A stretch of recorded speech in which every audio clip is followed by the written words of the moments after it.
আসলে জুমায় তো আজান ছিল মূলত প্রথম একটা। এখন যে আমরা দুই আজান দেই, দুই আজান দেওয়া হয়, মূলত নবীজির সময়ে জুমার আজান ছিল কয়টা? একটা। কোনটা বলতে পারবেন?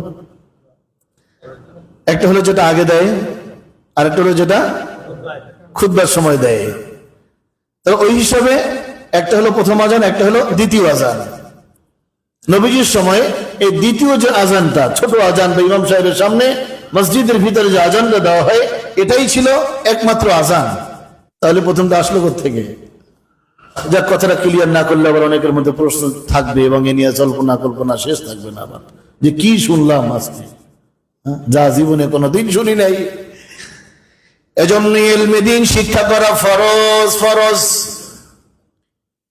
তলবুল ইলমি ফরিদাতুন আলা কুল্লি মুসলিমিন ওয়া মুসলিমা। ইলমে দ্বীন শিক্ষা করা প্রত্যেক মুসলমান নরনারীর জন্য সুন্নাত।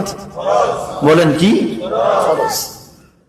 সবার জন্য হাফেজ হওয়া ফরজ না, সবার জন্য দাওরা পাস আলেম হওয়া ফরজ না, সবার জন্য মুফতি হওয়া ফরজ না।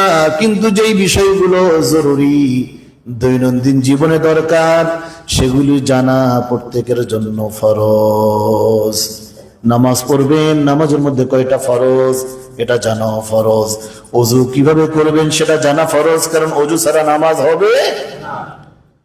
গোসল কিভাবে করে ফরজ, গোসলের মধ্যে ফরজ কয়টা তাও জানা ফরজ।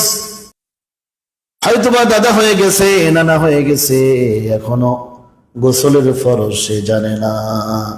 দুনিয়ার কত কঠিন কঠিন বিষয় সে জানে, অনেক কঠিন অঙ্ক পর্যন্ত জানে, কঠিন ভাষার ইংরেজিও বলতে পারে, কম্পিউটার চালাইতেও পারে। এরপরে বিভিন্ন লাইনের অনেক অগ্রগতি আছে, ডিগ্রি আছে, কিন্তু গোসলের ফরজ কয়টা এটা সে জানে না। জানে না মানে কি? জানার আগ্রহ হয় নাই, নতুবা কঠিন তো কিছু না। তো জানার যদি আগ্রহ থাকতো যে আমি মুসলমান, আমার জানতে হবে গোসলের ফরজ কয়টা, আমি মুসলমান আমার জানতে হবে ওযুর ফরজ কয়টা, আমি মুসলমান আমার জানতে হবে নামাজের ভিতরে ও বাহিরে কত ফরজ, আমি মুসলমান আমার জানতে হবে ঈমান কি, আমি মুসলমান আমার জানতে হবে ইসলাম কি। এই গরজ যদি অন্তরে পয়দা হয় তখনই জানা সহজ হবে। আগে হতে হবে গরজ, সহজ হবে এরপরে। নিয়ত শুদ্ধ, আমলে বরকত। নিয়ত অশুদ্ধ, আমলে বরকত নাই। আযান, জুমার আজান দুইটা। ইসলামের প্রথম যুগে নবীজির সময় জুমার আজান ছিল কোনটা? বাইরেরটা না ভিতরেরটা? ভিতর বাইরে বললে সহজ হবে আমাদের জন্য একটু। কিন্তু পরবর্তীতে হযরত আবু বকর সিদ্দিক রাদিয়াল্লাহু তাআলা তার সময় ওই অবস্থায় ছিল, কোনো পরিবর্তন হয় নাই। একাধিক খলিফা মাঝখানে ছিলেন, তাদের জীবনে, তাদের খেলাফতের জামানায় কোনো পরিবর্তন হয় নাই। হযরত ওসমান গনি সাহাবী রাদিয়াল্লাহু তাআলা আনহু, তার জামানায় তিনি সাহাবীদেরকে নিয়ে পরামর্শে বসলেন। কারণ নবীজির যুগে তো সাহাবীরা, নবীজির উম্মতেরা, সাহাবীরা, আমরা তো মসজিদে আগে আগে গিয়ে বসে থাকতাম। এভাবে আবু বকর সিদ্দিক তার সময় তো আগে আগে সবাই প্রস্তুত থাকতো। আর ওই সময় তো এই বিষয়টাও ছিল, ঘড়ির কোনো ইন্তজাম ছিল না। সূর্যের দিকে তাকাইয়া তারা সময় নিয়ন্ত্রণ হিসাব করতো, এরকম ঘড়ি তো ছিল না। আচ্ছা, ঘড়ি এখন যা আছে, একবারে মুরব্বী যারা, ওদের বয়স, তাদের আমলেও কয়জনের হাতে ঘড়ি ছিল? বরং তারা এখন বেলা 11টা বাজে, দেখে ঠিকই 11টা বাজে। মানুষ যত আসবাবের উপরে ভরসা করবে, আল্লাহর রহমত থেকে তত দূরে সরে যাবে। মানুষ যত আসবাবের উপরে ভরসা করবে, আল্লাহর রহমত থেকে তত দূরে সরে যাবে। আর আল্লাহর উপরে যার যত বেশি ভরসা ভক্তি থাকবে, আল্লাহ তাআলা তাকে তত বেশি সফলতা দান করবে। আযান, জুমার দিন প্রথম আযান ছিল, একটা আযান ছিল। ওসমান গনি সাহাবীর সময় তিনি পরামর্শ করলেন। নবীজির যুগে তো সবাই আগে মসজিদে অপেক্ষায় থাকতো, এর মানে ওই আজানের আগে আগে সাহাবীরা সবাই জুমার দিনের গরজ অন্তরে পয়দা হওয়ার কারণে আগে আগে সবাই উপস্থিত থাকতেন। আর আমাদের অবস্থা কি এখন? খুতবা শুরু হয় তখনও কেউ টুপি খোঁজে, কেউ জায়নামাজ খোঁজে, কেউ স্ত্রী বলে কি ব্যাপার, তুমি কি নামাজ শেষ হয়ে যাবা? এই তো যাইতেছি, এক রাকাত পায় না। অথচ জুমার দিন অফিস বন্ধ, কোর্ট বন্ধ, কাছারি বন্ধ, সব বন্ধ, সকাল থেকে বাসায় কোনো তেমন কাজও নাই।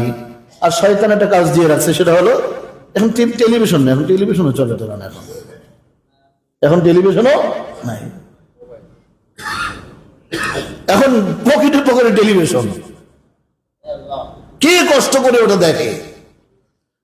আল্লাহ। হযরত ওসমান গনি সাহাবী পরামর্শ করলেন তার সঙ্গীদেরকে নিয়ে কি করা যায়। যেহেতু জুমার দিন 2 রাকাত নামাজ, তাছাড়া জুমার দিন আগে আগে আসা উত্তম কাজ, খুতবা শোনা ওয়াজিব। এই যে নামাজের আগে দুটা খুতবা দেওয়া হয়, খুতবা দেওয়া শোনা কিন্তু গুরুত্বপূর্ণ, ওয়াজিব। আমাদের সমাজে কত ভাই এমন আছে জুমার দিনেও খুতবাটা শোনা সে জরুরি মনে করে না। দাবি করি মুসলমান, মুসলমানের দাবি আমরা কয়জনে পুরা করতে পারছি? ওই যে খাতা কলমে পরিসংখ্যানে আছে 90% মুসলমান, কিন্তু কাজের মুসলমান কয়জন? বলতেছিলাম জুমার খুতবা কিন্তু গুরুত্বপূর্ণ, ওয়াজিব, শোনা দেওয়া ওয়াজিব, শুনতে হবে। জুমার খুতবা যদি শুনতে হয় আগে আগে আসতে হবে। অন্যদিন জোহরের নামাজ কয় রাকাত? একটু বলেন না, কয় রাকাত? জুমার দিন আমরা পড়ি কয় রাকাত? 2 রাকাত। এজন্যই বলা হয় এই যে 2 রাকাত, বাকি 2 রাকাতের গুরুত্ব খুতবার মধ্যে, যাতে করে লোকেরা ধ্যান ও খেয়ালের সাথে খুতবা শুনতে পারে। ওসমান গনি সাহাবী পরামর্শ বসলেন, তিনি বললেন এখন তো অনেক মানুষের মধ্যে অলসতা চলে আসছে, অনেকে এসে খুতবাও শুনতে পায় না, নামাজ পায় না, খুতবা শুনতে পারে না। মানুষের দুনিয়ার কাজের কারণে অনেকের মধ্যে অলসতা চলে আসছে, দুনিয়ার ব্যবসা চাকরির কারণে অনেকের মধ্যে অলসতা চলে আসছে। একটা কাজ করা যায় যে এই আজানের কিছুক্ষণ আগে যদি একটু বাইরে একটা আজান দেওয়া হয়, বাজারে অথবা মসজিদের বাইরে বা কোনো উঁচা জায়গায় যদি একটা আজান দেওয়া হয়, তাহলে লোকেরা বুঝতে পারবে জুমার দিন, আজকে জুমার দিন। এই আজান শুনিয়ে তারা প্রস্তুতি নিয়ে মসজিদের দিকে আসবে, যাতে করে মূল আজান যখন হবে তখন থেকে তার জন্য কোনো আমল আর না ছুটে যায়। সাহাবায়ে কেরামরা সবাই যারা উপস্থিত ছিলেন কেউ কোনো প্রতিবাদ করেন নাই, সবাই একমত যে সুন্দর একটা আলোচনা। কারণ অনেকে তো সে খুতবা পায় না, নামাজের মধ্যে তার খলল গফলাতি চলে আসে, অনেকে সে জামাত পায় না। যদি একটু আগে মসজিদের বাইরে, বাজারে বা মসজিদের বাইরে একটা আজান দেওয়া হয়, তাহলে ওই আজান শুনি লোকেরা নামাজের দিকে দৌড়াবে, নামাজের দিকে আসবে, নামাজের প্রস্তুতি নিবে। ওসমান গনি সাহাবী এবং তার সিদ্ধান্তে উপস্থিত সকল সাহাবায়ে কেরামরা সবাই একমতে সিদ্ধান্ত দিলেন আজকের থেকে জুমার আজান হবে 2টা।